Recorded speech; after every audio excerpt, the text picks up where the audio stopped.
Asbestos. This is a remarkable mineral. Actually stone, it is made up of tiny but extremely strong and flexible fibers.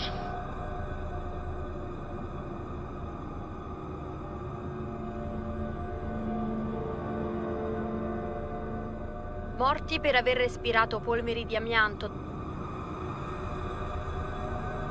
You'd have to have been on a different planet not to have heard about the dangers of asbestos.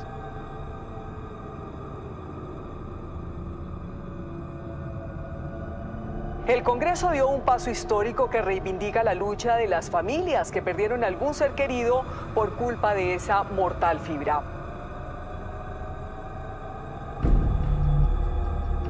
Asbestos is banned in dozens of countries, and for decades its use has been heavily restricted in the United States. L'amiante interdit à partir de janvier prochain en France. Aucun produit contenant la fibre cancérigène ne sera plus autorisé à la vente.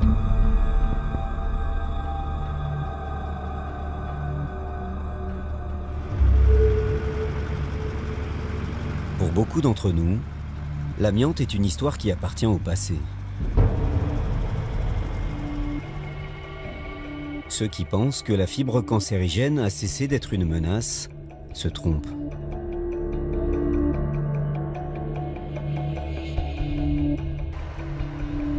Pendant des décennies, industriels et pouvoirs publics ont mis de l'amiante partout.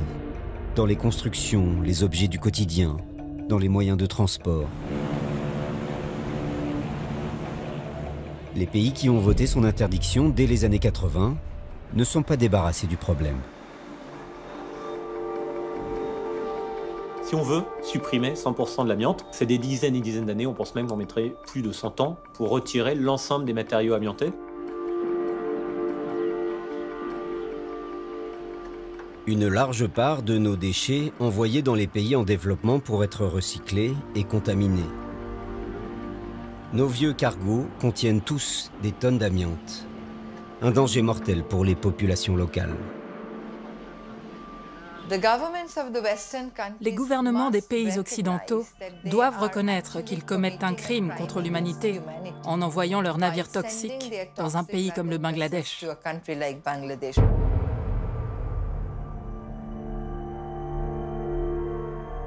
Certaines entreprises européennes, contraintes de renoncer à l'amiante chez elles, ont continué de l'utiliser dans d'autres pays. Mauvais pour nous, mais bon pour eux. L'une des stratégies de l'industrie pour poursuivre ses opérations est de déplacer sa production dans des pays qui n'ont pas une autorité très forte sur le plan environnemental ou sanitaire. De cette fibre infernale, une poignée de pays producteurs continue pourtant de faire commerce un peu partout sur la planète. Niant la nocivité du produit, ils persistent à l'extraire, le vendre et l'exporter, avec pour seule limite la règle du profit, la loi du marché. Ce n'est pas un business respectable, et les gens qui en font partie ne méritent pas d'être traités avec la moindre courtoisie par les gouvernements du monde.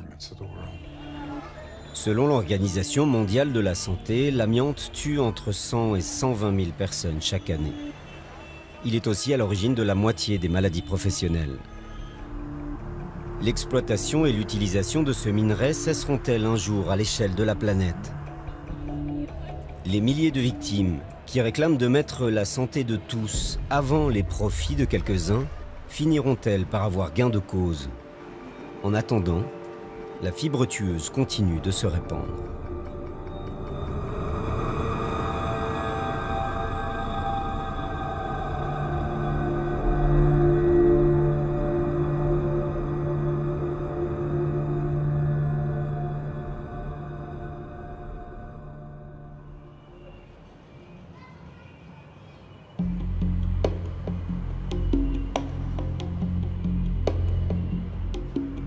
En Europe, l'amiante est interdit depuis 2005, mais le chantier de désamiantage est colossal. Badia del Vallès, dans la banlieue de Barcelone. Dans cette cité dortoir construite au milieu des années 70, 100% des bâtiments contiennent de l'amiante. Même le toit de l'église, situé en plein centre-ville, est en fibrociment amianté.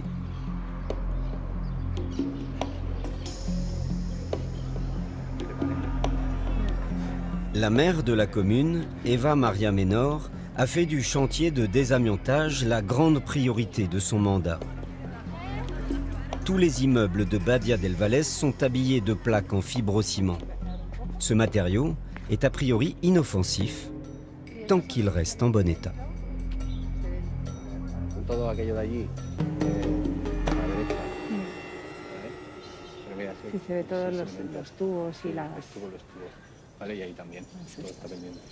Mira, y aquí está roto aquel de abajo, es que se rompen todos. Que está roto. Todo es por también los niños juegan a la pelota. Sí. C'est là que nous allons intervenir. On voit bien là les plaques en fibrociment et vous voyez clairement qu'elles sont détériorées. Beaucoup d'entre elles sont cassées et c'est ça qui est dangereux. C'est à ce moment-là que les fibres d'amiante se libèrent. Elles contiennent toutes de l'amiante et quand elles se cassent, les fibres se détachent et se dispersent.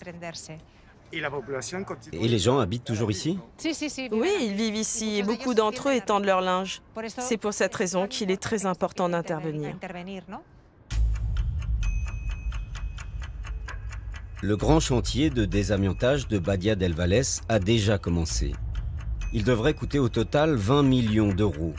Mais la ville est pauvre et son budget limité. Ces 15 dernières années, seule une trentaine d'immeubles ont été traités. Il en reste plus de 170. Le risque est déjà là. Il y a urgence, mais à ce rythme, il y en a encore pour plusieurs décennies de travaux.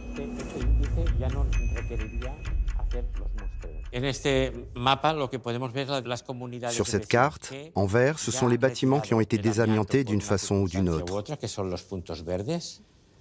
Et les points rouges, ce sont ceux où il y a encore de l'amiante. Tout ce qu'il faut encore traiter. Cette ville est unique en son genre. Tous les bâtiments ont été construits en très peu de temps, entre 1973 et 1975 environ. Et c'est de là que viennent tous les problèmes. Problèmes que l'on n'avait pas anticipés à l'époque.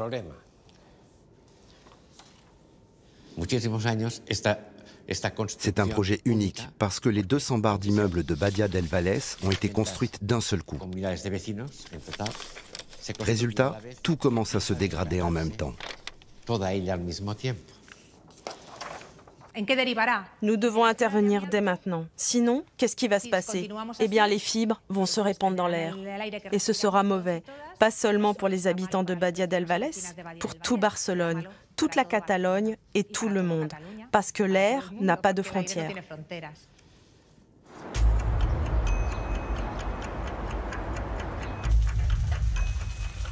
Eva Maria Menor habite le même immeuble avec toute sa famille depuis plus de 20 ans.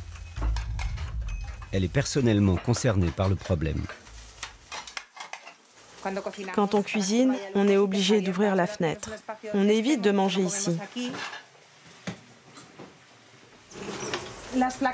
La plaque là qui est en fibrociment, elle contient de l'amiante.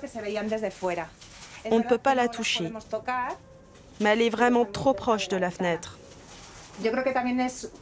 C'est dans ces moments-là que l'on se rend compte qu'on vit avec un grand danger juste à côté de nous.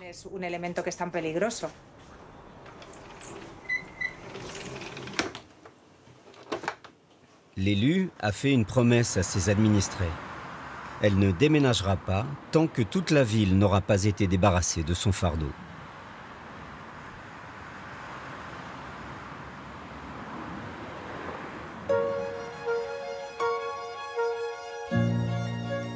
L'amiante est une fibre minérale que l'on trouve à l'état naturel dans certaines roches.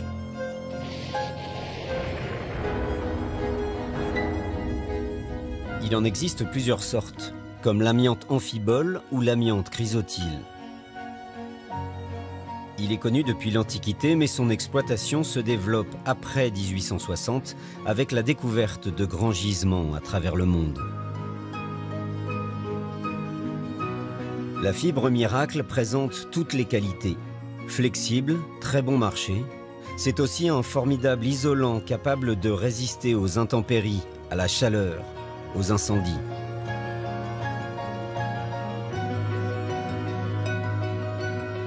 L'amiante est d'abord employée dans le textile, Puis l'industrie de la construction s'en empare au début des années 50.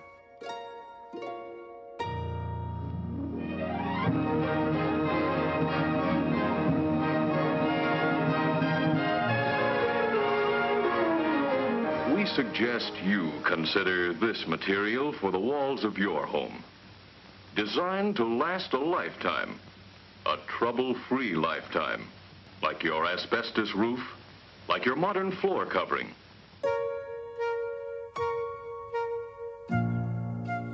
Pendant de nombreuses décennies, l'amiante va être posée dans les maisons, les immeubles, les bureaux, les bateaux, les avions. Les bâtiments publics ne sont pas épargnés non plus. Les hôpitaux, les musées, les facultés, les écoles. De l'amiante, comme s'il en pleuvait, jusque dans les canalisations qui courent sous les villes.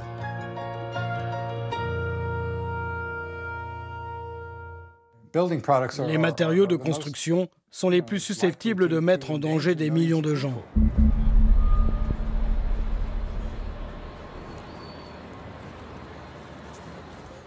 Des millions d'ouvriers du bâtiment, des millions de gens qui vivent dans ces immeubles, des millions de gens qui travaillent dedans. Ces produits, de par leur conception même, vont exposer tout le monde.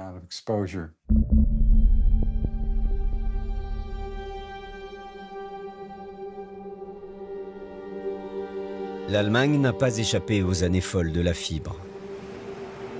Avant l'interdiction votée en 1993, des millions de mètres carrés de bâtiments ont été floqués à l'amiante, jusque dans les endroits les plus inattendus.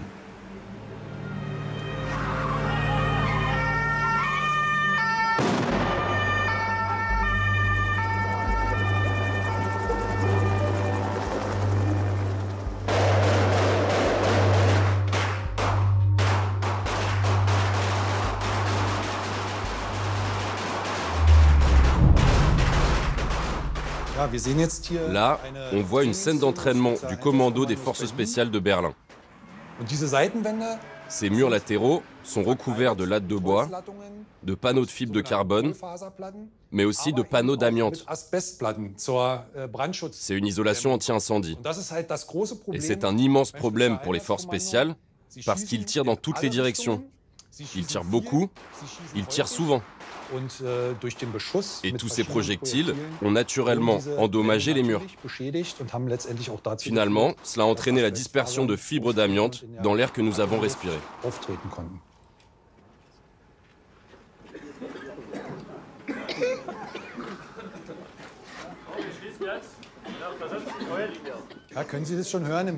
Là, en arrière-plan, on entend les spectateurs qui toussent. Le système d'aération n'est pas suffisant. Et nous, les membres des commandos d'intervention les plus pointus du pays, nous avons travaillé dans ces conditions pendant plus de 20 ans.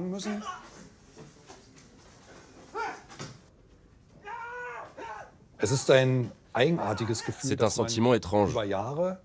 Pendant des années et même des décennies, nous avons mis nos vies en jeu quand on intervenait sur des prises d'otages, des arrestations de criminels armés ou des arrestations d'assassins. Et en réalité, très peu de collègues ont été blessés sur le terrain. Très peu sont morts en opération. Mais maintenant, en raison de ces éventuelles pollutions sur les stands de tir, par les métaux lourds, par la moisissure, par l'amiante, on constate que de nombreux collègues tombent malades, sont tombés malades ou sont même décédés. Cela nous rend tristes et ça nous fait réfléchir. 400 policiers ont signalé des problèmes de santé liés à ce centre de tir. Un bilan flou, provisoire, sans doute très sous-estimé, car les maladies de l'amiante sont des bombes à retardement, des pathologies complexes qui peuvent mettre des décennies à se déclarer. Les fibres, totalement inodores, peuvent être 500 fois plus fines qu'un cheveu et se démultiplier à l'infini. Lorsqu'on les respire, par la bouche et le nez, elles descendent le long des voies respiratoires jusqu'au fond des poumons. La poussière alors se dépose sur les tissus. En tentant de les détruire, les cellules du système de défense du corps humain se détériorent et meurent. En général, le patient souffre d'essoufflement, de toux sèche et de déformation du bout des doigts. On appelle cela l'hypocratisme digital. Ce sont les symptômes physiques. Les fibres d'amiante peuvent rester dans les poumons pour de longues périodes et déclencher de nombreuses maladies, comme par exemple l'asbestose, le cancer des poumons ou encore le cancer de la plèvre, aussi appelé mésothéliome. Les maladies de l'amiante, en particulier le mésothéliome, peuvent mettre des années à se développer. C'est un processus mystérieux que l'on n'a pas encore bien compris. Malheureusement, quand il apparaît, il est très difficile de l'arrêter.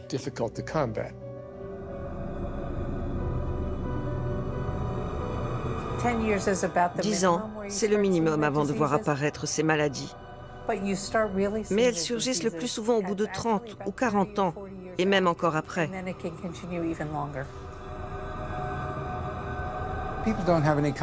Les gens ne se rendent pas compte. Quand on leur dit d'éviter les poussières, ils pensent à celles que l'on peut voir. Mais l'amiante est mortelle à des niveaux de concentration que l'on ne peut pas voir. C'est connu depuis les années 30.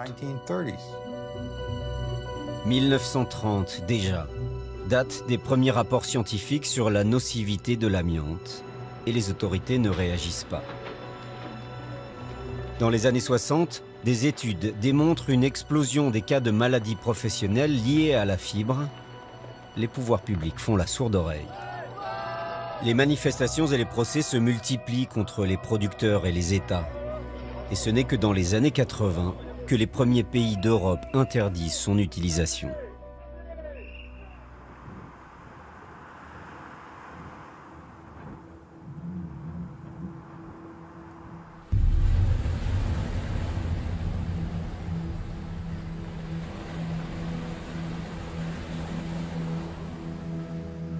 En France, l'interdiction de l'amiante date de 1997.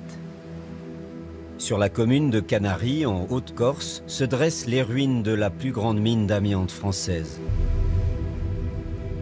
L'époque des 28 000 tonnes annuelles n'est plus qu'un lointain souvenir. Aujourd'hui, c'est une zone polluée, un accès interdit.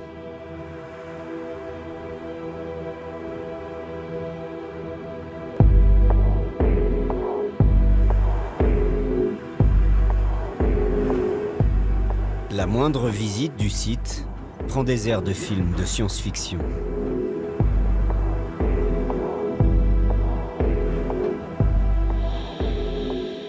Ces deux ingénieurs sont venus vérifier la solidité des fondations et prévenir les risques d'écroulement qui entraîneraient une dispersion des fibres dans l'atmosphère.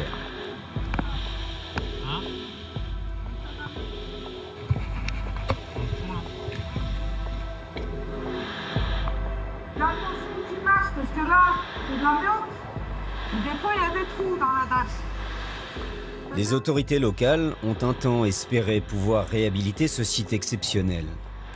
Elles ont renoncé devant l'ampleur des contraintes. Pour intervenir sur ce genre de site, les agents ont reçu une formation dans un centre spécialisé, comme il en existe des centaines en Europe.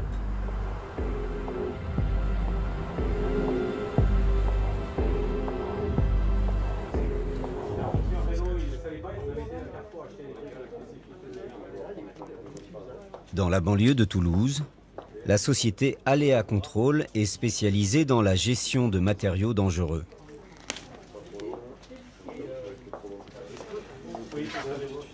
Et si tu n'y arrives pas, il faut toujours que tu demandes à un de tes collègues de t'aider. Parce que la mise en place du masque, c'est quand même ton rempart face à l'amiante. Très bien, nickel. Chaque année, on forme ici 900 agents désamianteurs. Et rien que quand vous allez vous habiller, faites-le ce plat. Ce qu'on ne veut pas, c'est que les fibres d'amiante, elles passent. Donc ce qu'on doit s'assurer avant que l'opérateur rentre en zone, c'est s'assurer de son étanchéité. Donc on va s'assurer que le scotch est mis partout. Les bottes, c'est un piège, les bottes. Parce que si tu scotches pas très bien, tu peux avoir complètement de l'air qui passe. Ouais, voilà. Tu sais ce que tu vas faire et t'es étanche, donc tu peux y aller. Ok. L'ensemble des types de publics, on doit leur apprendre à s'habiller, à se déshabiller, à se décontaminer, à gérer les déchets pour qu'on évite la dispersion des fibres d'amiante dans l'environnement du chantier et pour leur propre sécurité. Le but de notre opération, c'est de réaliser un branchement sur une conduite en amiante ciment. L'objectif, c'est d'émettre le moins de fibres possible. Go!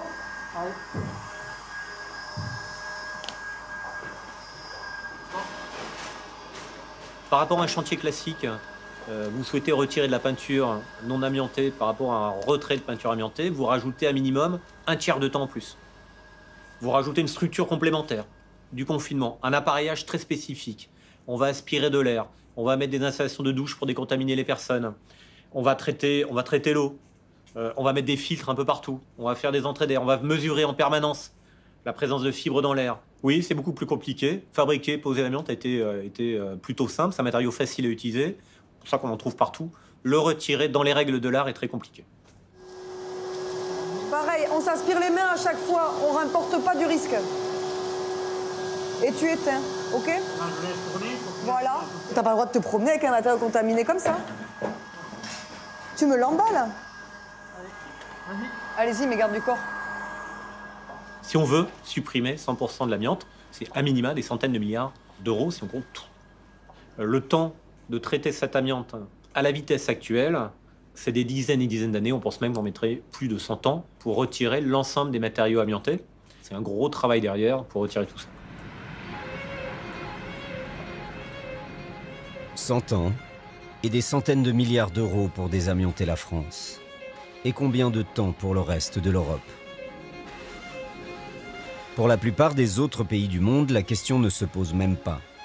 Seuls 67 États ont voté l'interdiction. Ainsi, une grande majorité des populations du monde continuent d'être exposées quotidiennement. Quelques pays persistent même dans la production d'amiante, comme la Chine, le Kazakhstan, et le premier de la liste très loin devant, avec 600 000 tonnes exportées chaque année, la Russie.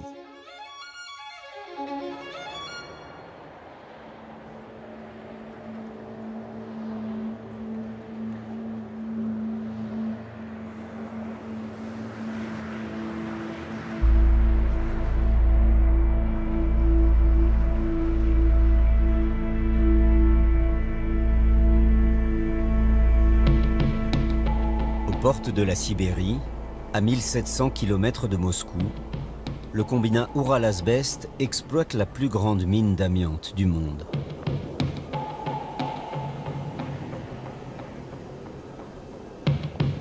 « 12 km de long, 3 km de large, 350 mètres de profondeur.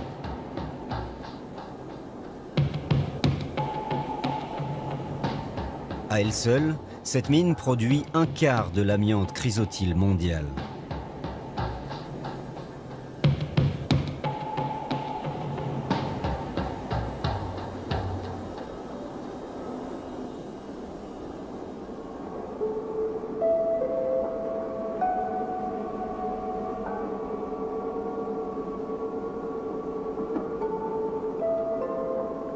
Natalia Krylova est ingénieure spécialisée dans l'amiante.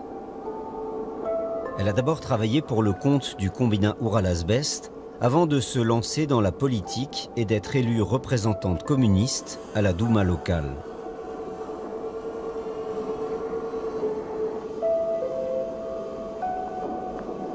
Je suis très fière de cette exploitation puisque nous produisons un minerai unique en son genre. C'est vrai qu'il est dangereux lors de son extraction et de sa fabrication, mais il est irremplaçable, surtout pour sa qualité de résistance au feu.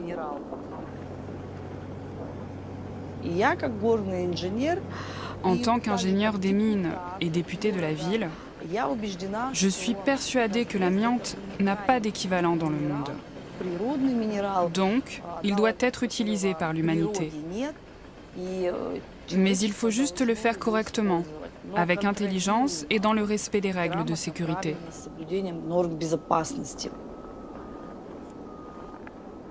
Ce discours pro-amiante chrysotile est largement partagé par les habitants de la commune la plus proche, dont les logements se trouvent à quelques centaines de mètres de la carrière. La ville d'ailleurs s'appelle Asbest, ce qui signifie amiante.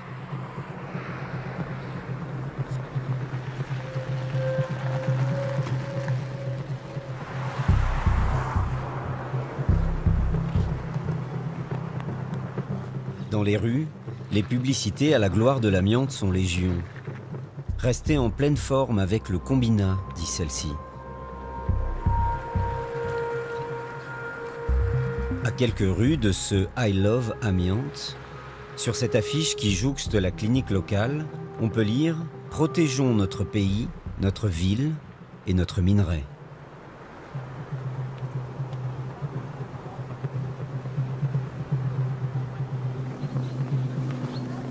Depuis qu'elle est élue, Natalia Krylova dénonce les conditions de travail de la mine. La députée regrette l'époque du communisme où l'amiante était inscrit sur la liste des produits dangereux pour les travailleurs. Suite à la privatisation des années 90, l'exploitation de l'amiante a été reprise en main par des oligarques. Ils négligent les normes de sécurité. Il n'y a plus de liste des produits dangereux.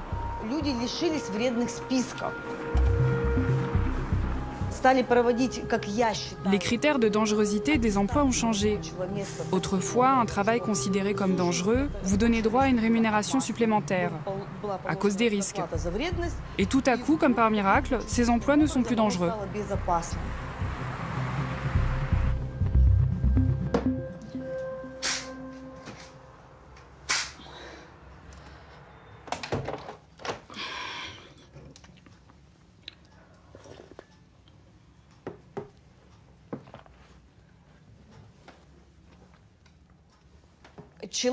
Quand l'asbestose est diagnostiquée chez quelqu'un comme maladie professionnelle, cette personne aura droit à un complément de retraite. Ce complément est à la charge du fabricant d'amiante. Mais ce n'est pas dans son intérêt. Alors miraculeusement, la santé publique ne reconnaît pas l'asbestose chez les malades. Mais elle n'a pas disparu. Il faut remettre en service la liste des produits dangereux.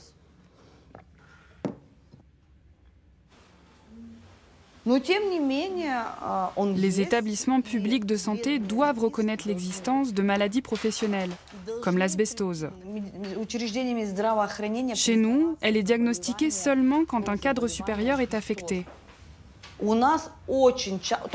Les ouvriers, eux, ne reçoivent pas ce genre de diagnostic. Pour eux, on reconnaît les problèmes pulmonaires, comme la bronchite chronique obstructive et d'autres formes de maladies. Mais on ne reconnaît pas l'asbestose.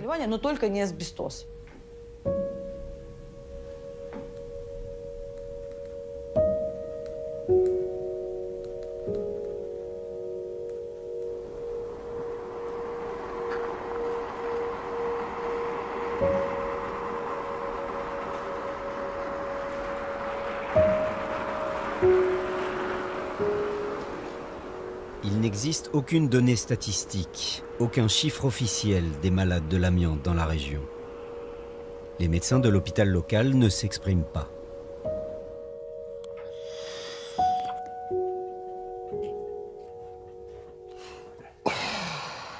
Les victimes de la fibre sont invisibles aux yeux de l'administration.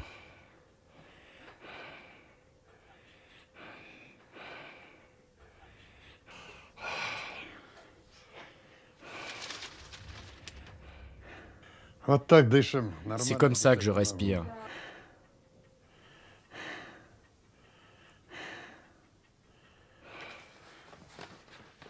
C'est la pelle de mon excavateur. Elle a une capacité de 4 mètres cubes. Ça, c'est moi sur le toit de ma machine.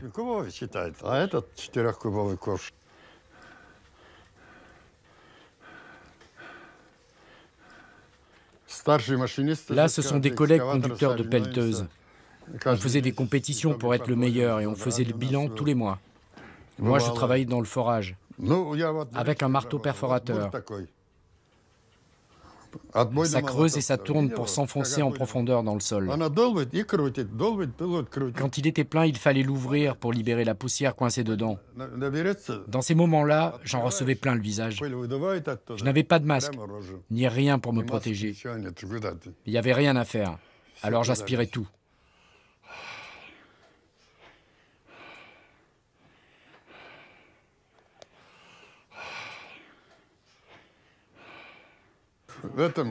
Ils ont failli me diagnostiquer l'asbestose, juste avant ma retraite.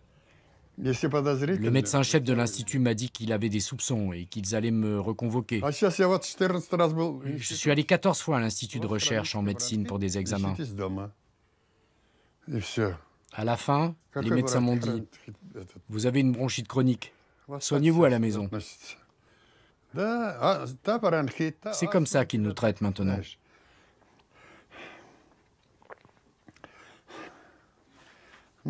On me dit que j'ai une bronchite et de l'asthme. Avant, on appelait ça une bronchite de poussière.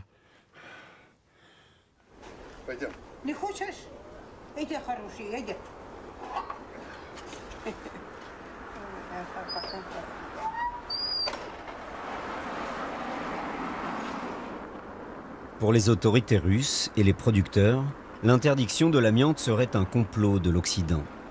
Une manœuvre pour endommager l'économie russe. Uralazbest est le premier employeur de la ville. 8500 personnes y travaillent. Régulièrement, le combinat fait passer des messages dans les usines demandant aux ouvriers de ne pas parler aux médias. J'ai été embauché à l'usine d'amiante numéro 6 du combinat. J'ai travaillé pendant 5 ans en tant que mécanicien d'entretien des équipements miniers. Mon grand-père et mon père ont travaillé aussi tous les deux pour cette entreprise. Mon grand-père était électricien à l'usine numéro 5.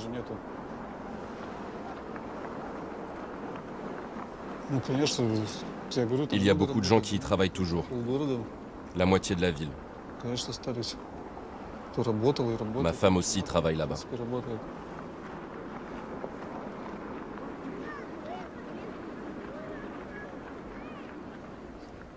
Tout le monde sait que n'importe quel métier peut être dangereux.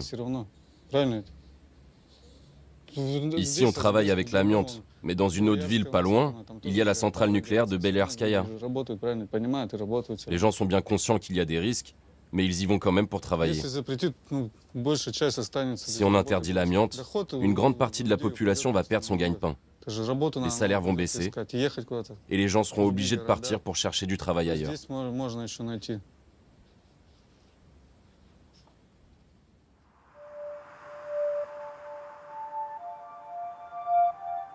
Quel est l'impact sur une région qu'enferment les mines d'amiante? Il existe un équivalent de la ville d'Asbest à l'autre bout du monde, au Canada. La petite ville d'Asbestose a été baptisée ainsi en l'honneur du minerai, elle aussi. Elle fut longtemps un grand fournisseur d'emplois de la province de Québec. Quand le Canada a renoncé à exploiter la fibre, l'économie locale a été lourdement impactée.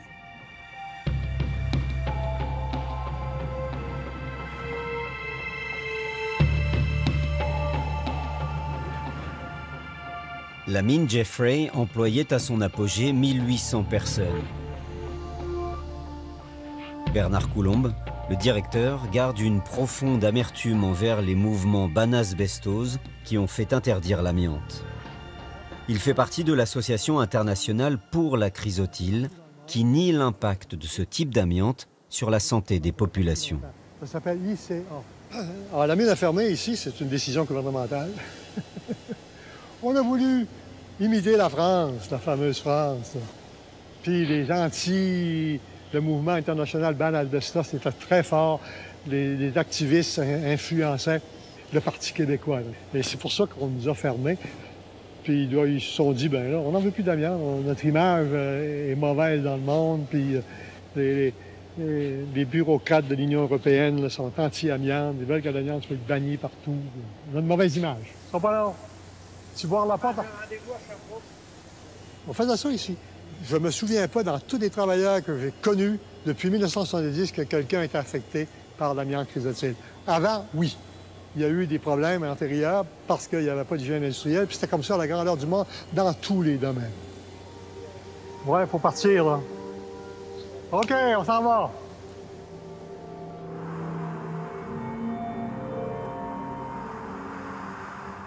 L'âge d'or des mines d'amiante a laissé derrière lui des montagnes de résidus miniers.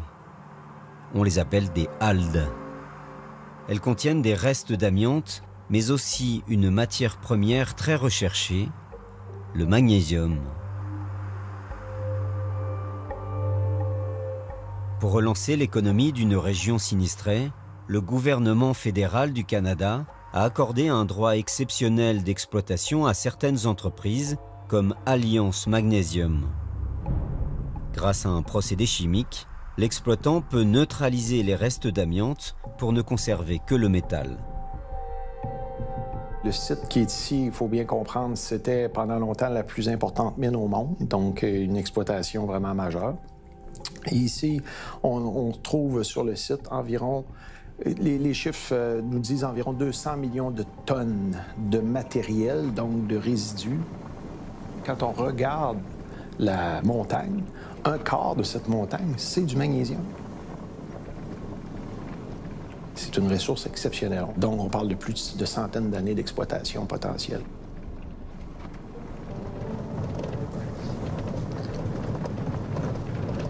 Alors ici, je vais essayer de vous convertir 100 mètres, mais en dessous de nous, il y a environ, on parle de ici à peu près 200 pieds. 200 pieds, ça fait combien en mètres? 60 mètres de matière en dessous de nous.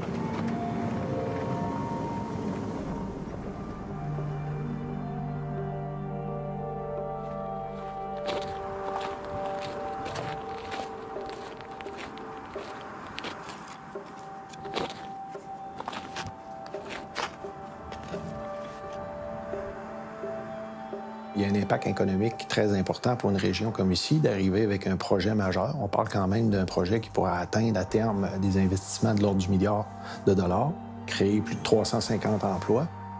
Donc, on parle vraiment d'un impact majeur dans une région. On voit même à l'échelle de la province de Québec, c'est quand même un projet très important. She meant what she said. She wished I was there.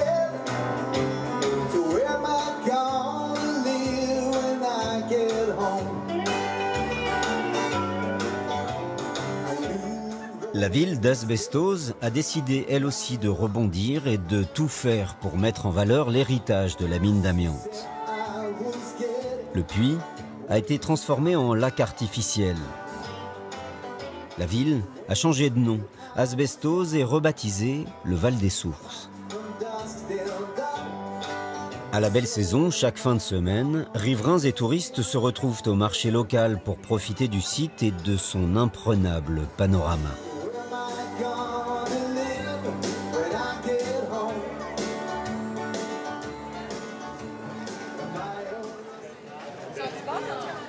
Georges-André Gagné fait partie de l'équipe du conseil de la ville qui a mis en place le projet. OK. Ouais, mais là, on a changé. On a mis des pancartes en avant. Puis on en a mis un autre sur le coin que le monde se retourne. Quand la mine a fermé, la première chose que le conseil a faite, on est allé voir le propriétaire du puits minier.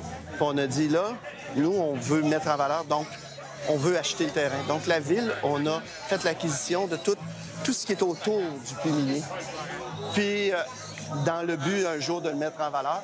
Et c'est le premier jalon qu'on vient d'installer, là. On a tenu à faire un lien entre la rue commerciale et le marché public et le puits minier. C'est ça l'objectif. Et que amener la vie, en l'espace d'un mois, là, vous voyez, les gens se l'approprient.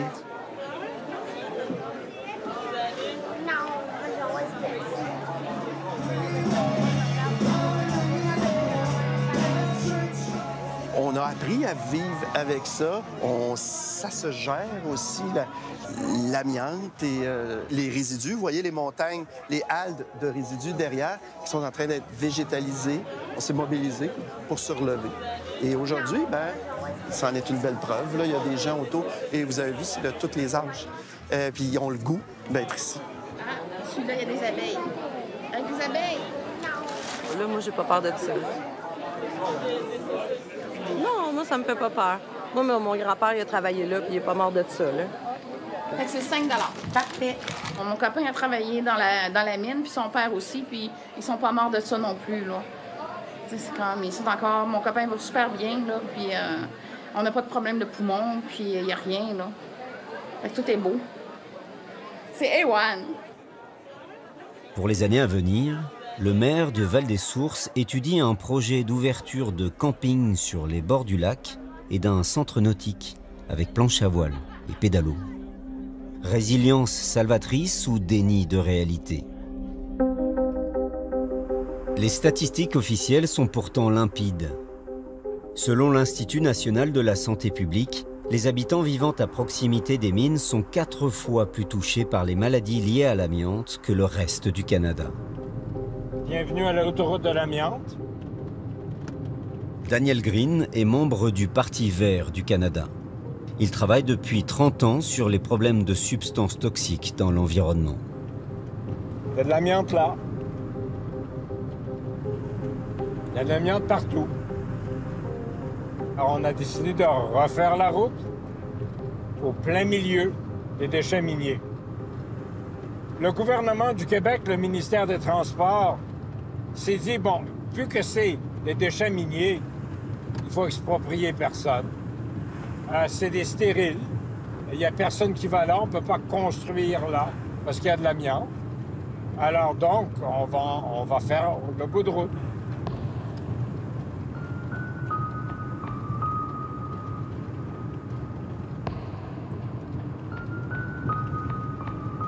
Regardez cet algue, découvert, nu, exposé à l'érosion, la pluie, la neige, le vent. Puis là, on parle, là, dans cette algue-là, on a trouvé jusqu'à 40% de fibres d'amiante. Donc les moulins ont fermé, mais l'amiante circule encore. Il est clair qu'un vent amène des fibres sur la route. Le vent amène des fibres pour des gens comme nous qui se promènent les fenêtres ouvertes. On est exposé aux fibres.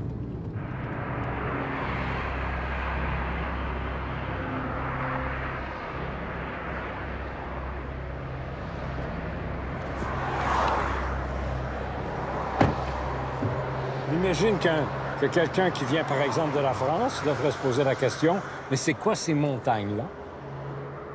Aucune indication, aucune mesure de santé publique. Non, c'est des déchets d'amiante. Donc, il y a cette omerta du silence amiante. On ne voit pas les fibres, on ne parle pas de fibres, on ne parle pas de mésothélium. On a encore cette pensée magique que l'amiante, c'est pas dangereux. Comment est-ce que l'amiante peut être dangereux quand la prospérité a été bâtie sur l'amiante? Comment est-ce que quelque chose qui nous a apporté tellement de richesse peut même être considéré comme étant une fibre de misère?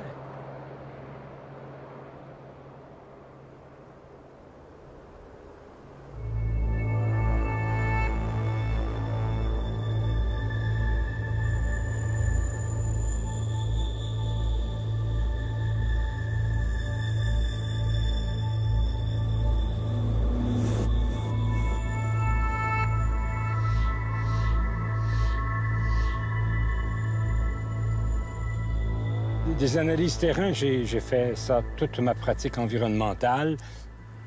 Je suis le genre de personne qui va sur le terrain pour mesurer la pollution où elle se trouve. C'est important que ça soit fait. Souvent, nos gouvernements ne le font pas. Pas parce qu'ils ne sont pas capables de le faire, c'est qu'ils ont peur de trouver des choses. Moi, j'ai peur de rien. Je chasse la pollution. Je chasse la pollution activement en espérant de ne pas en trouver. Malheureusement, la plupart du temps, quand j'ai une bonne idée qu'un endroit est pollué, j'ai malheureusement raison. Localisation, on dit voir carte. Ça va être des sédiments qu'on échantillonne. Température de l'eau. On va prendre la température extérieure tout de suite.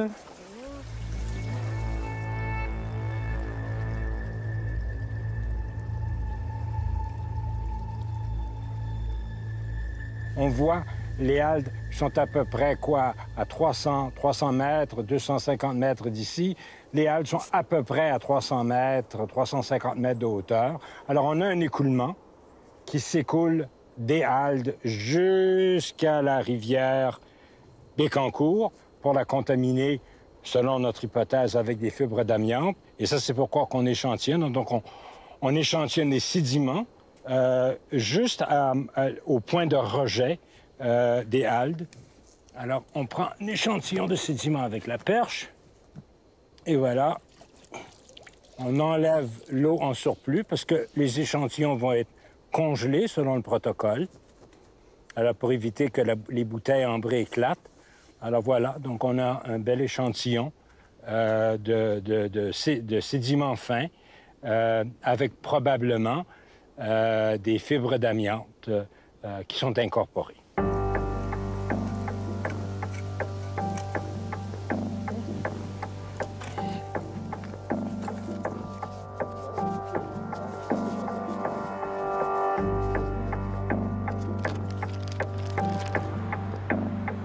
Les échantillons prélevés par Daniel Green et son épouse ont été envoyés en France, au laboratoire de la société ITGA, pour une double analyse. D'abord au microscope optique, puis au microscope électronique, une technologie de pointe qui permet de grossir jusqu'à 10 000 fois les éléments. Dans les deux cas, le résultat est sans appel. Vous allez voir, on va les introduire dans l'instrument et on va voir directement à quoi elles ressemblent.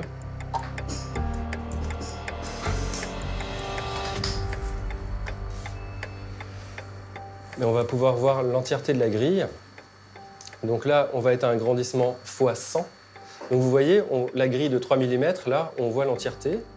Donc c'est une grille qui est divisée en 200 ouvertures de grille, donc 200 petits carrés. Et par la suite, en fait, on va aller cibler un des carrés. Vous voyez ici, on voit un carré en entier. Vous voyez déjà qu'il y a des objets qui sont dessus. Donc on voit déjà que c'est quelque chose de fibreux. Et petit à petit, on va zoomer, zoomer, zoomer. Là, je suis à x800, 1000, 1200, 1500, 2000. Et je vais aller comme ça jusqu'à x10 000. Donc les fibres unitaires du chrysotile qui font entre 20 et 25 nanomètres de diamètre sont visibles uniquement à un grandissement aussi fort que cela. Donc là, c'est que du chrysotile, hein. On voit bien l'amiante. Tout partout, tout ça, c'est des fibres. Tout ça, c'est du chrysotile. En fait, l'échantillon, il est blindé. C'est rare de voir ça. C'est vraiment blindé de chez blindé. Hein. Sérieux, hein. Vous voyez tout ça, c'est que du chrysotile partout. Hein. Après, on a un petit peu de sable qui traîne, quoi. Mais tous les bâtonnets, tous les petits cheveux que vous voyez, c'est que de l'amiante partout, partout, partout, tout ça. Et là, il n'y a pas de doute. Pas de doute, aucun doute. En fait, même morphologiquement, c'est-à-dire, on peut déjà dire que c'est de l'amiante, vraiment, avec l'expérience. Après, c'est vrai qu'il faut vraiment s'assurer, ici on fait vraiment de la science, hein. Donc il faut vraiment remplir les 3 critères d'identification. Donc la morphologie, s'assurer que les fibres sont bien cristallines, c'est ça qui leur confère toutes leurs propriétés physico-chimiques, et également voir qu'est-ce qu'il y a à l'intérieur de la fibre, quels sont les éléments qui sont présents, est-ce que ça correspond ou non à ce qu'on attend pour que ce soit du chrysotile. Et là, tous les 3 critères sont remplis, et je peux même vous dire qu'il y en a vraiment beaucoup à l'intérieur de ces échantillons.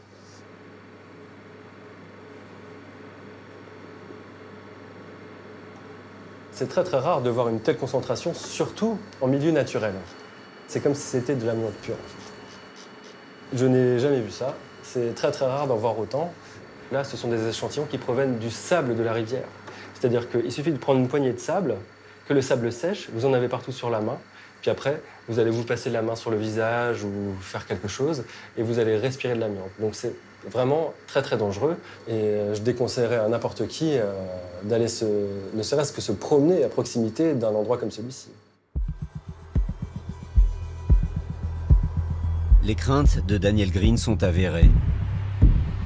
Lorsque la rivière Bécancour déborde, elle contamine les villes situées en aval, exposant encore davantage les populations de la province de Québec.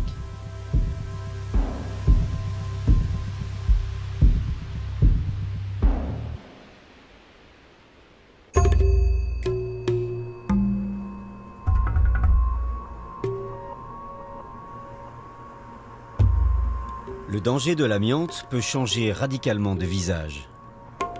Au Bangladesh, il prend celui d'un cargo ou d'un supertanker.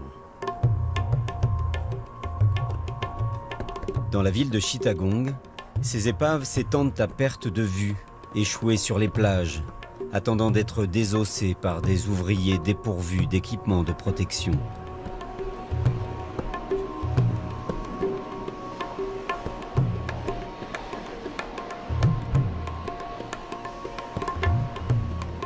La grande majorité de ces bâtiments contient des tonnes d'amiante. Depuis des années, médecins locaux et ONG tirent en vain la sonnette d'alarme. Les travailleurs de chantier succombent à des maladies liées à l'amiante et aux produits toxiques contenus dans les navires. Certains, qui ont la volonté de témoigner, arrivent à peine à parler.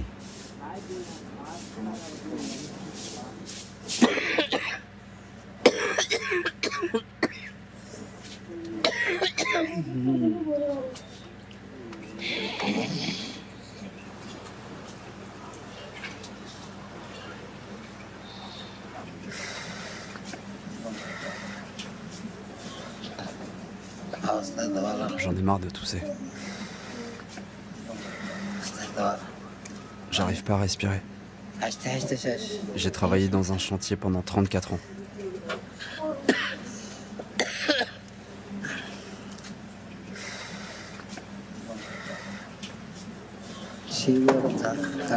J'étais coupeur. Je t'ai coupé les métaux. Je savais pas ce que c'était l'amiante. Maintenant, je sais.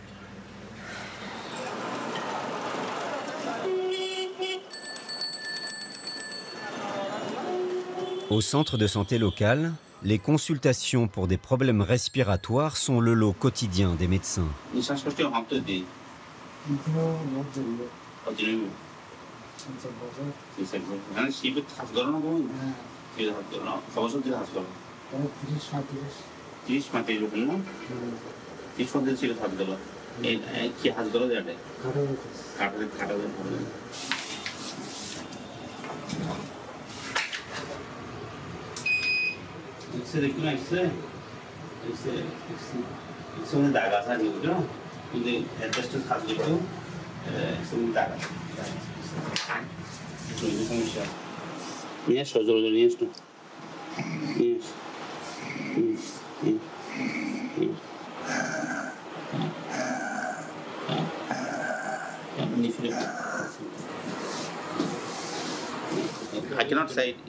Je ne peux pas l'affirmer à 100%, mais en tant que médecin, mon diagnostic est que cet homme est une victime de l'amiante. Il a été exposé pendant près de 35 ans. Son état de santé et l'état de ses poumons, de son cœur, sont tels qu'il ne peut même plus travailler.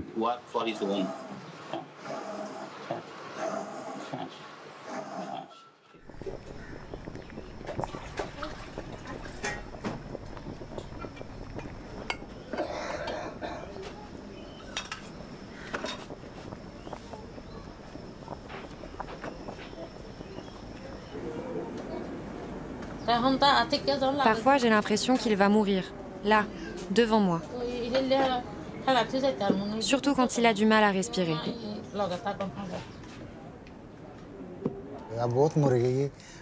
Ma situation n'est pas très bonne. Je suis à la dernière étape de ma vie. C'est fini pour moi.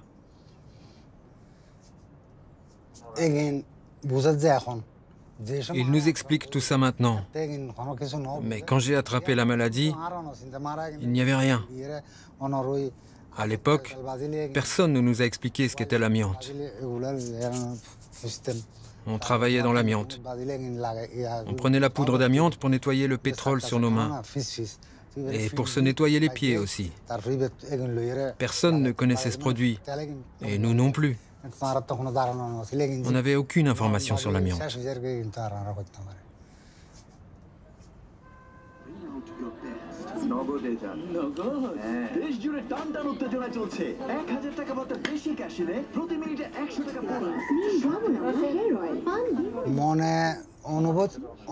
Comment exprimer mes sentiments?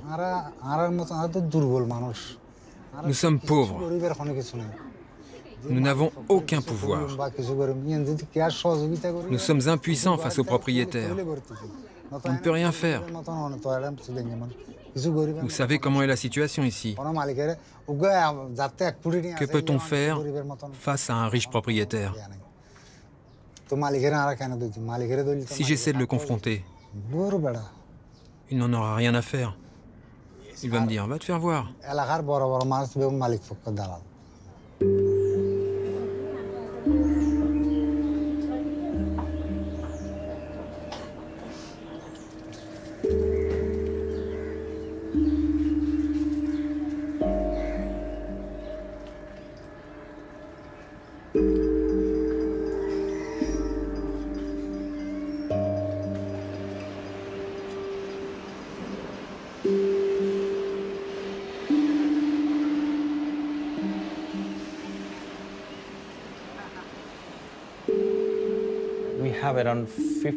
Nous avons 50 000 ouvriers qui travaillent sur les chantiers de démantèlement des bateaux. Et environ 33% d'entre eux souffrent d'asbestose.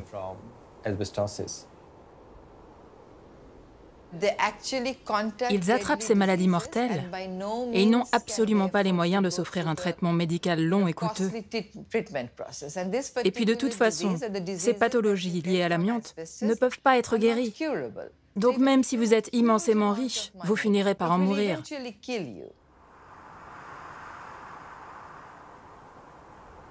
Les ouvriers des chantiers sont les plus exposés à l'amiante des bateaux, mais ils ne sont pas les seuls. Tout est récupéré sur les cargos.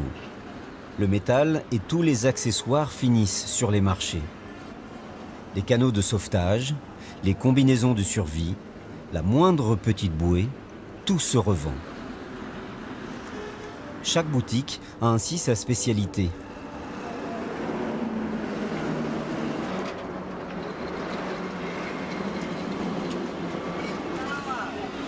Certains se sont donc naturellement tournés vers le recyclage de l'amiante.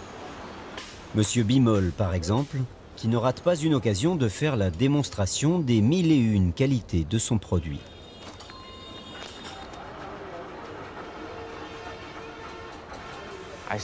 C'est de la très bonne qualité, un très bon produit.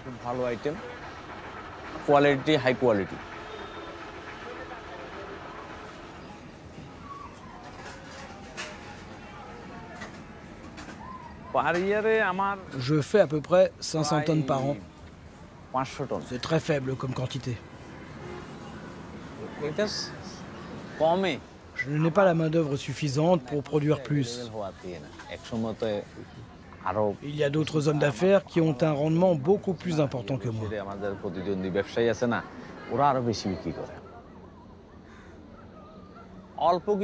Avant, il n'y avait que quelques chantiers. Et aujourd'hui, il y a 140 chantiers de démantèlement.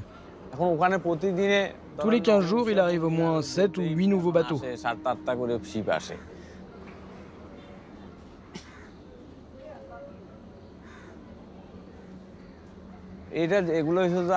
Ce lot provient d'un bateau allemand. Il vient du chantier de l'ancien maire de Chittagong. Il a été récupéré sur un bateau allemand. Et celui-là vient d'un bateau français. Il y a beaucoup de bateaux qui viennent de France. En fait, il en arrive de partout. De France, du Japon, d'Amérique, du monde entier.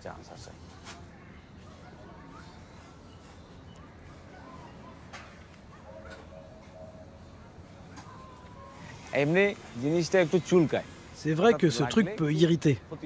Ça provoque des démangeaisons. C'est pour cette raison qu'il faut porter des vêtements spéciaux. Il faut faire attention. Si vous êtes prudent, ça ne vous fera aucun mal. Je suis dans ce business depuis très longtemps et je n'ai jamais eu de problème. C'est comme dans les bateaux. Il y a beaucoup de personnes qui y travaillent et ils n'ont jamais eu de problème. Et même si vous êtes en contact direct avec ce produit, ça ne fait pas grand mal.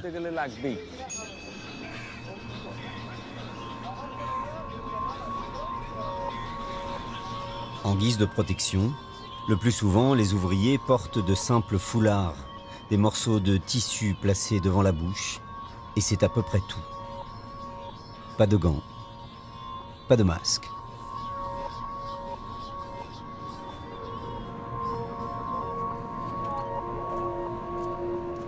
Des milliers de tonnes d'amiante sont ainsi récupérées chaque année. Le plus souvent, ils sont envoyés vers Dhaka, la capitale, pour être réutilisés dans divers chantiers de construction.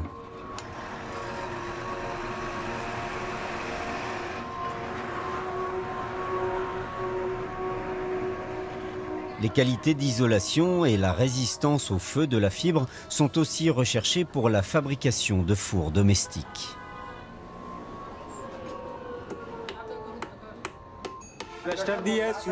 Je fabrique des fours avec de l'amiante.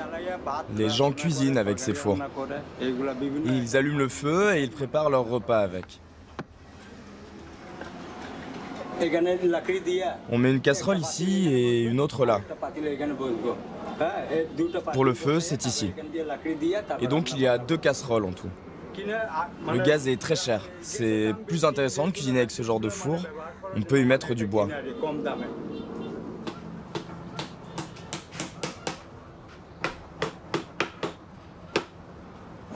Si on travaille à la main uniquement, on peut produire 200 fours par mois. Si on a une machine, on peut en fabriquer environ 500. Les ventes marchent vraiment très bien. On n'arrive pas à répondre à la demande. Il faut dire que la demande est vraiment énorme.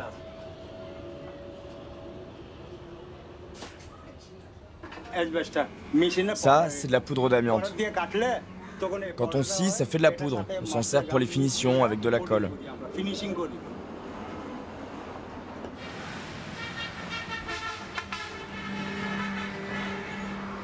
Ce commerce de l'amiante n'est pas seulement un risque pour la santé des travailleurs, c'est aussi un problème environnemental beaucoup plus large.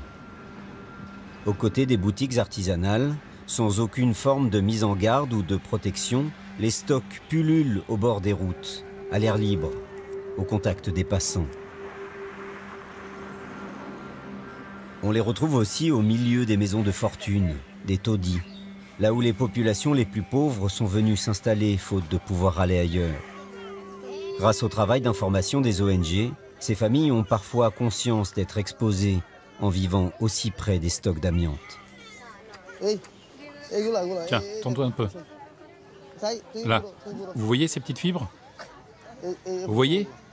Ce sont des fibres d'amiante. Mes enfants tombent malades. Moi, je leur ai demandé plusieurs fois de ne pas mettre leur stock ici. Je les ai suppliés de les mettre ailleurs. Qu'ils les mettent ailleurs, quoi, loin des habitations. Et j'ai même prévenu la police. Mais ils n'ont rien fait. Si on se plaint, les policiers nous arrêtent. Ils nous frappent et nous insultent. C'est comme ça que ça se passe ici.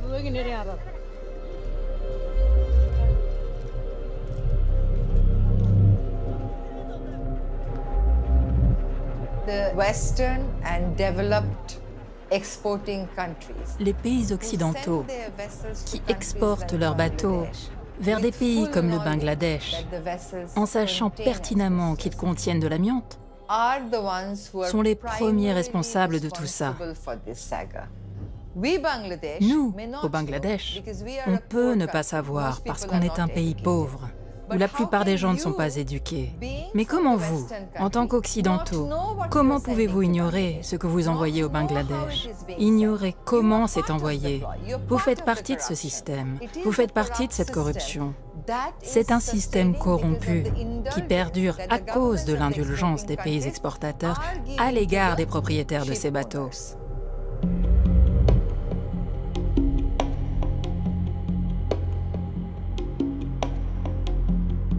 La responsabilité des pays occidentaux va encore plus loin, avec les entreprises. Certaines sociétés ont continué pendant des années à utiliser de l'amiante dans le monde alors même que le produit était interdit dans leur pays. La société suisse, française et belge Eternit a continué pendant plus de 20 ans à fabriquer et vendre des produits amiantés en Amérique latine et tout particulièrement en Colombie. Au même moment, En Italie, en France, en Suisse et ailleurs en Europe, les procès des victimes de l'amiante et les condamnations contre cette même entreprise se multipliaient.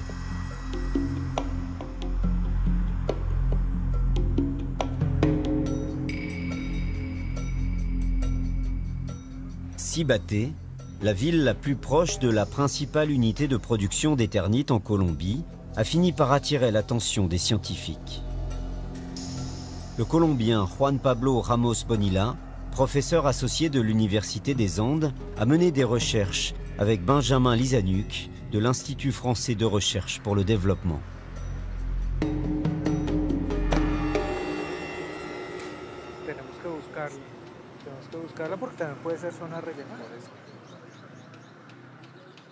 Six années de travail scientifique et rigoureux et un résultat alarmant. Nos recherches le démontrent, il y a un cluster de mésothéliome ici. Il y a un nombre extrêmement élevé de cas par rapport à la densité de population dans une région géographique spécifique à un instant donné. Parmi ce cluster, on s'est rendu compte de deux choses.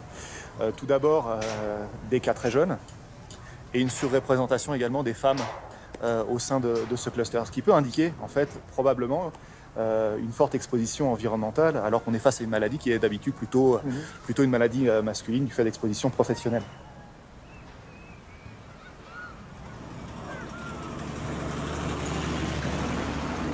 Alors là, typiquement, c'est des morceaux de toiture en fibrociment concassés. C'est bien simple, avec l'œil entraîné, on en voit désormais partout. Ça c'est un morceau, ça c'est un morceau. Vous en avez tout le long ici. Le problème c'est qu'il y en a partout. Il y en a partout derrière vous, là-bas, là-bas. On est entouré par des détritus.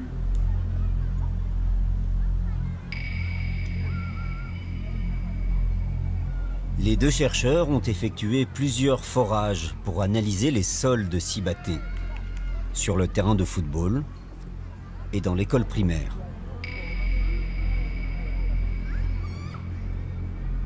C'est une école de Cibate. Nous avons effectué notre second forage à l'intérieur, juste à côté de l'entrée. À 30 cm de la superficie, nous avons une nouvelle fois trouvé de l'amiante friable, donc la forme, j'ai envie de dire, la plus dangereuse et la plus nocive de l'amiante, dans un lieu fréquenté quotidiennement par des enfants, une nouvelle fois à 30 cm de la superficie. Si un enseignant imagine faire un atelier jardinage avec les enfants, il va rentrer en contact direct avec la couche d'amiante friable et les enfants respireront une fibre mortelle.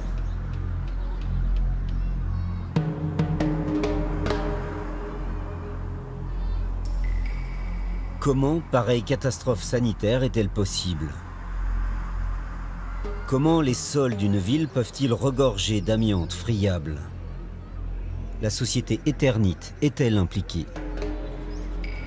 Les habitants de Cibate ont tous leur avis sur la question.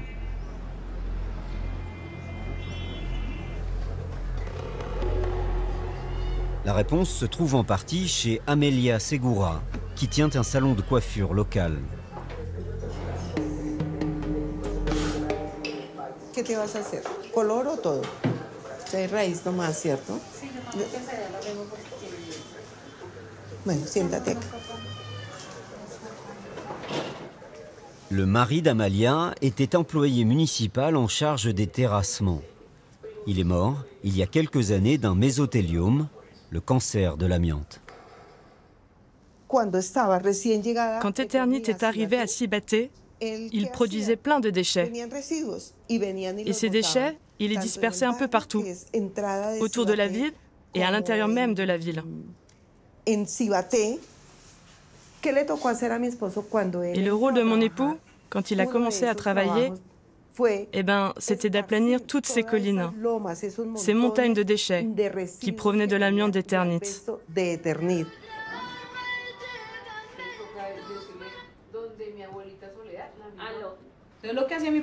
Ce que faisait mon père quand il déchargeait leur camion d'amiante à côté de la maison, parce qu'on vivait près de la déchetterie, lui, il en récupérait. Mon père a rempli une grande partie de la maison avec de l'amiante. Quand il a fait le sol, il en a mis plein. Et ça faisait de la poussière, plein de poussière. Je me souviens encore de l'odeur. Ma sœur, en ce moment, elle est malade. Elle a quoi déjà? Comment on appelle ça? Un mésothéliome. Ici, à Sibaté, c'est tellement triste. Quand on vient ici, on entend dire « Telle personne est morte d'un cancer des poumons, telle autre aussi, cancer des poumons ». C'est très impressionnant. On ne peut même pas compter le nombre de personnes qui en sont mortes. Dans ma famille, mon père est mort d'un cancer des poumons. Mon frère est mort d'un cancer des poumons. Et mon frère aîné est mort d'un cancer du côlon qui a ensuite affecté les poumons.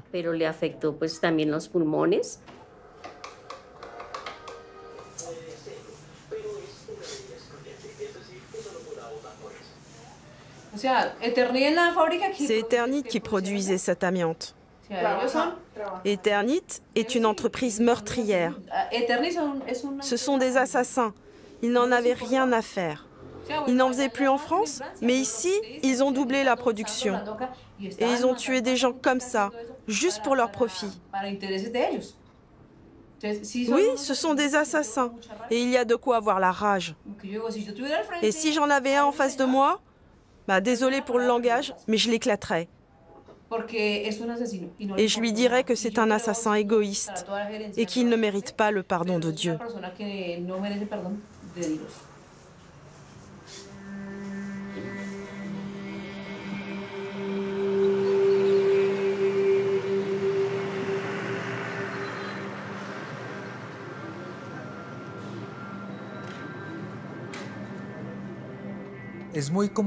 C'est très commun, et c'est ce qui se passe avec de nombreux polluants dans le monde, une fois qu'ils ont été interdits ou strictement réglementés dans les pays développés. L'une des stratégies de l'industrie pour poursuivre ces opérations consiste à déplacer sa production dans ces pays. Ils vont là où les autorités ne sont pas très fortes d'un point de vue environnemental ou sanitaire. Ils vont dans des pays qui n'ont pas la capacité de répondre aux risques générés par ces industries. Cela se produit dans de nombreuses régions du monde.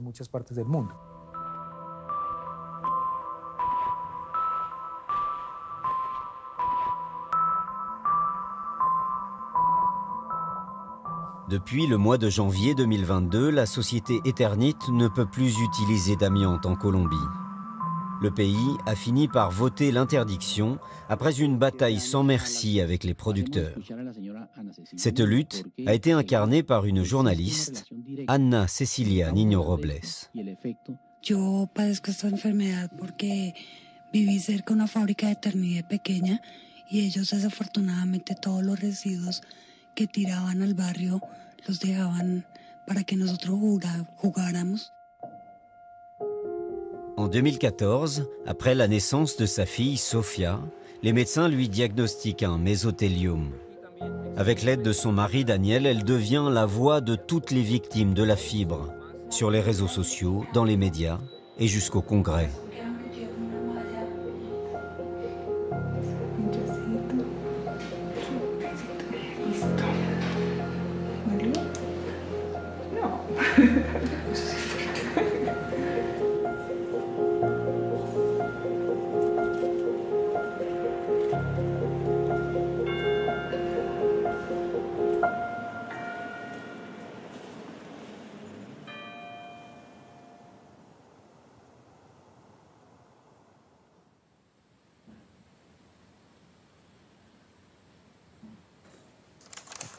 Dijiste que no ibas a continuar. Le mésothéliome est un cancer vraiment très douloureux. À ce moment-là, elle souffrait beaucoup. Mais elle souriait et disait « Sourions aux difficultés ».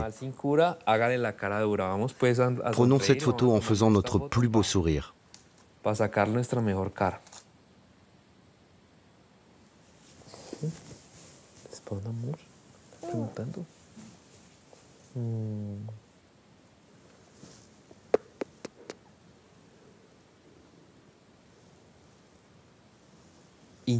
Quand elle était encore vivante, nous avons essayé à plusieurs reprises de faire interdire l'amiante par le gouvernement. De plusieurs manières. Mais cela n'a pas été possible. À sa mort, j'ai consacré toutes mes ressources physiques, émotionnelles et financières à la réalisation de son rêve.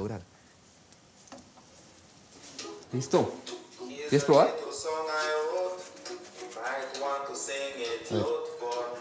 Don't worry.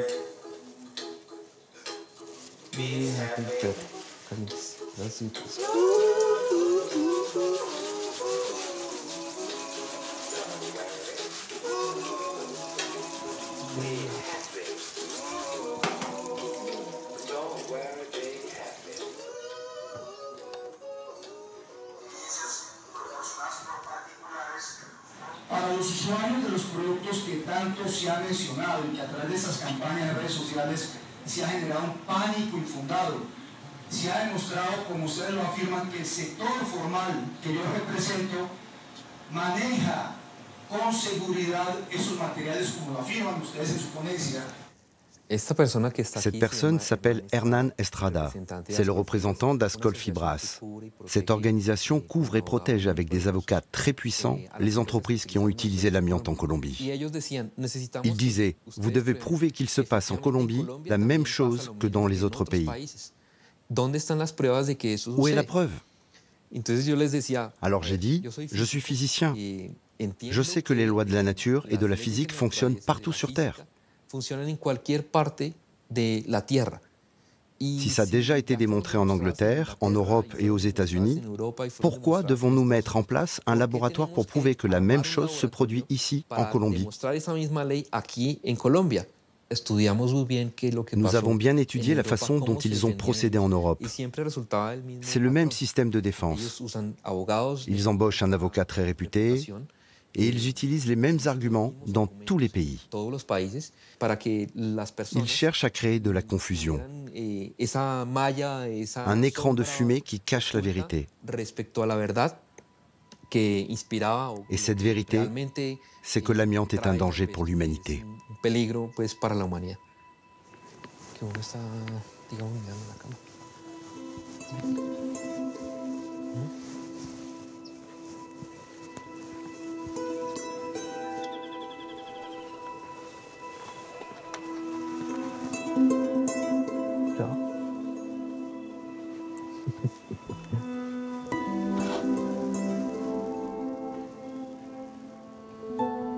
En Colombie, la loi d'interdiction de l'amiante porte désormais un nom.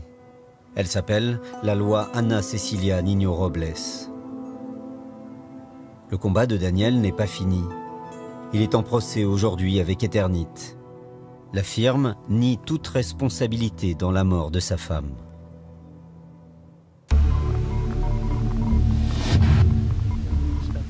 Les méthodes et le discours des producteurs d'amiante sont bien connus des spécialistes. Leur champ d'action favori reste Internet. Ils disposent de plusieurs chaînes YouTube pour marteler leur message. The use of chrysotile is under thorough control at the production stage. Modern technology and the requirements for labor protection, as well as its industrial safety, exclude any possibility of fiber's negative impact on workers' health. Consequently, employees keep working on chrysotile deposits and in the factories for dozens of years. C'est une campagne de désinformation mondiale. La même stratégie se répète d'un pays à l'autre. Les arguments des producteurs sont toujours les mêmes. Leur objectif est de ralentir toute tentative d'interdiction. Et pendant ce temps, ils continuent à produire dans ces pays. C'est pour cela qu'ils cherchent à minimiser la dangerosité de l'amiante. L'Asie consomme 60% de la production mondiale. Elle est donc la cible privilégiée des producteurs. Chaque pays a droit à ses films faits sur mesure, façon Bollywood par exemple, pour l'Inde et le Bangladesh.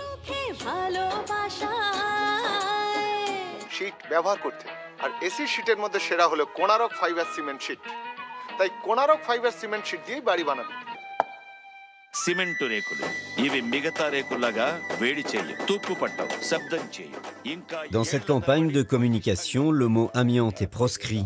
Il a été soigneusement remplacé par le nom chrysotile ou amiante blanc. Ce produit-là n'est pas dangereux pour la santé. Le message est délivré jusque sur les plateaux de télévision du Vietnam.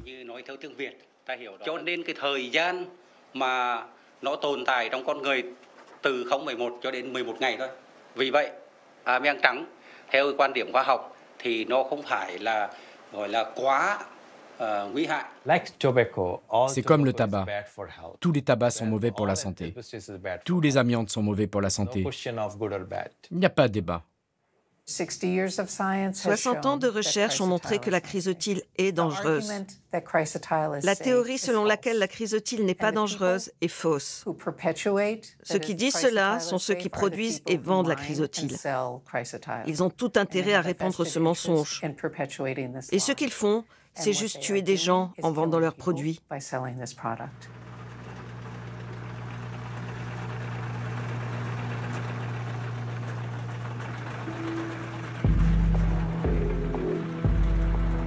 Alors que la production dans le monde continue, les pays qui ont choisi de sortir de l'amiante ne savent que faire de leurs déchets contaminés qui se comptent en millions de tonnes. La solution la moins chère et la plus employée reste l'enfouissement. À Hillenberg, en Allemagne, se trouve la plus grande décharge d'amiante d'Europe. Chaque année, 100 000 tonnes d'amiante y sont enfouies selon un protocole très strict. Les déchets sont déchargés ici. Rien n'est endommagé, sauf l'emballage extérieur. L'emballage intérieur, lui, est resté intact. C'est ce qui est important dans le déchargement.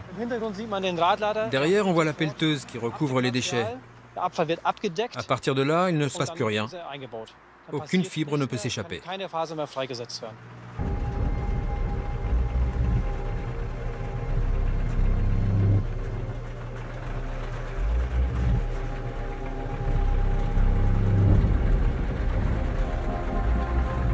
L'Allemagne est de loin le meilleur élève d'Europe en matière de traitement des déchets.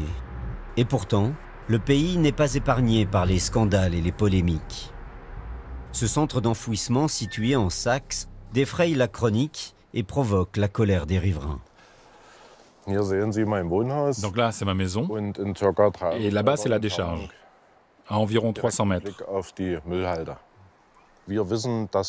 Nous savons que les big bags, remplis de déchets d'amiante, sont déchargés n'importe comment ici, au lieu d'être déposés délicatement. Et ils ne sont pas enterrés non plus. Donc ils sont exposés au vent. Et nous, on se trouve en plein dans la trajectoire de ces vents. Et naturellement, nous avons peur que des fibres et des déchets toxiques arrivent jusqu'à nous et qu'ils mettent ainsi notre santé en danger.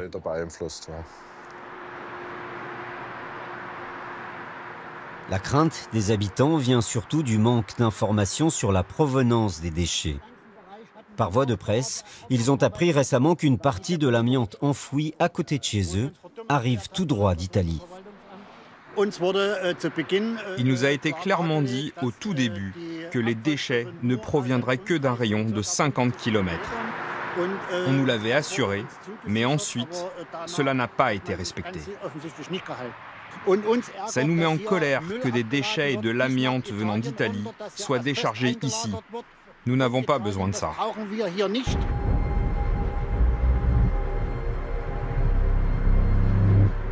Cette affaire des déchets d'amiante italiens a été révélée par Michael Bilic. Ce journaliste d'investigation est spécialisé dans le traitement des déchets toxiques. L'Italie n'a pas de décharge spéciale, ou bien trop peu pour accueillir ses propres déchets d'amiante. Et c'est pourquoi elle les exporte principalement vers l'Allemagne. Mais le problème, c'est quand les transporteurs ne chargent pas correctement les déchets. Il arrive alors que les big bags se déchirent.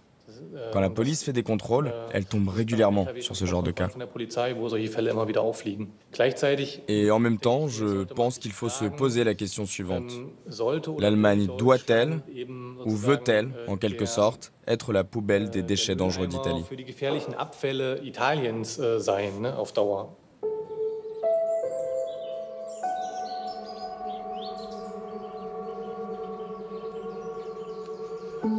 L'Allemagne n'est pas épargnée non plus par les problèmes de décharge sauvage. Un déchet contenant de l'amiante coûte cher à traiter. Alors le plus souvent, les entrepreneurs ou les particuliers s'en débarrassent discrètement.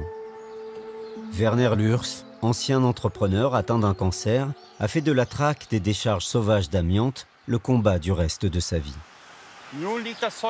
Cette saloperie est toujours là. Depuis le mois d'août de l'année dernière, je demande qu'on s'en débarrasse. J'ai écrit partout. J'ai écrit au Premier ministre, j'ai écrit au ministre de la Santé, M. Neunomar, j'ai écrit au ministre de l'Environnement, Vogel, et tout ce monde me dit, on s'en fout. Je vois des enfants, je vois des cyclistes, je vois des familles avec des poussettes, dans les bois verts, éclairés par le soleil d'été. Et puis je vois cette amiante. C'est pas seulement là depuis 1 an, ça fait 2 ans. Et tout le monde s'en fout. Personne se dit « Hey, je dois protéger mes enfants, faut que je porte plainte ». Non, personne ne fait rien. Ils passent à côté, tout le monde s'en fout. Et moi je dis que c'est pas possible. C'est pour ça que je me bats. Parce que l'amiante tue.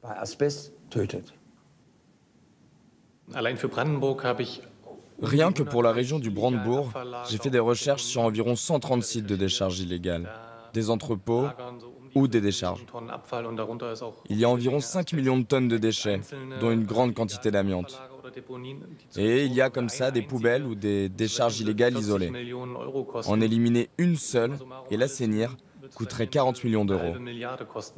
Au total, assainir toutes ces décharges coûterait un demi-milliard rien que pour la région du Brandebourg. Et ça se passe en Allemagne, où nous considérons que nous sommes parmi les meilleurs en matière de traitement des déchets et que nous avons les technologies les plus modernes. Et pourtant, ça se passe comme ça.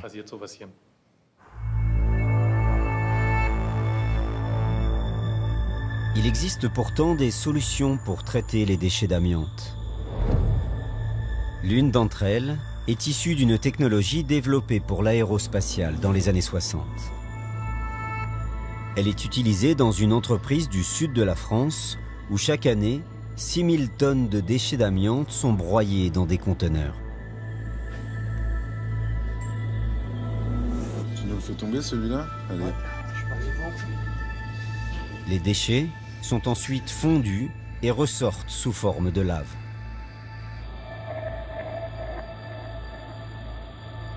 C'est une technologie qui permet de maintenir à très haute température un bain dans lequel les déchets vont entrer. Et ce bain va permettre 2 secondes plus tard à tous les déchets d'amiante et à toute l'amiante faite d'être détruite. Le traitement est 5 à 6 fois plus cher aujourd'hui que l'enfouissement. L'enfouissement ne règle pas le problème de l'amiante. On préfère enfouir, donc en gros faire disparaître sous le tapis quelque chose qui représente un vrai danger pour la santé et un vrai danger sur le plan écologique, puisqu'en réalité, à partir du moment où vous enfouissez des déchets d'amiante, ce sont des fibres, elles vont se déliter à l'intérieur, ou en tout cas dans le sous-sol, et on peut les retrouver par exemple dans les nappes phréatiques.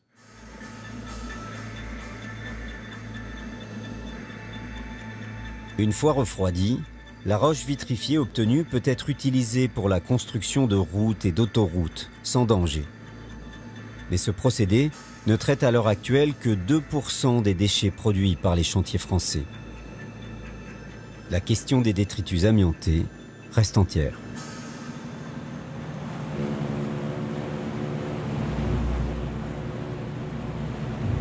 Pendant ce temps, 1 200 000 tonnes d'amiante continuent d'être vendues tous les ans. 3 000 produits contenant de l'amiante continuent de circuler sur la planète. Et le nombre de morts provoqués par la fibre tueuse continue d'augmenter.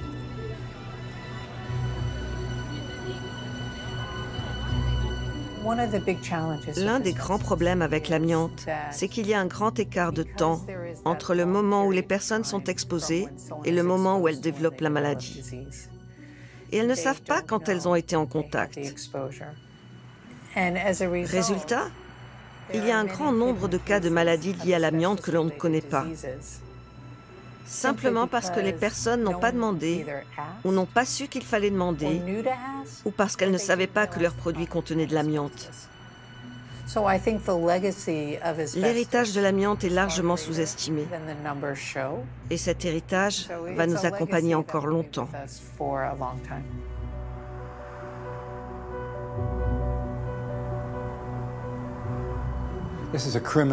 C'est une industrie criminelle. Ce n'est pas un commerce respectable. Vendre de l'amiante, ce n'est pas comme vendre des bananes. C'est un business qui a construit sa fortune sur la mort.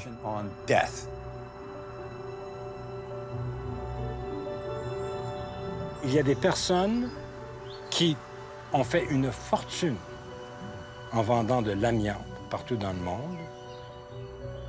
Ils sont où? Oui, le carnet de chèques.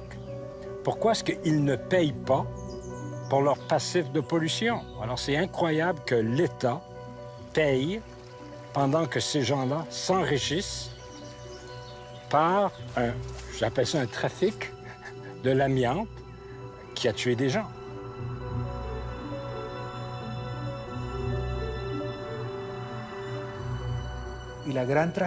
C'est une grande tragédie. Nous n'avons pas su convaincre la société mondiale d'interdire l'usage de l'amiante. Plus nous continuerons à l'utiliser, plus nous aurons de répercussions sur la santé des populations. Et le message que je voudrais faire passer, c'est qu'il faut une interdiction mondiale de l'amiante.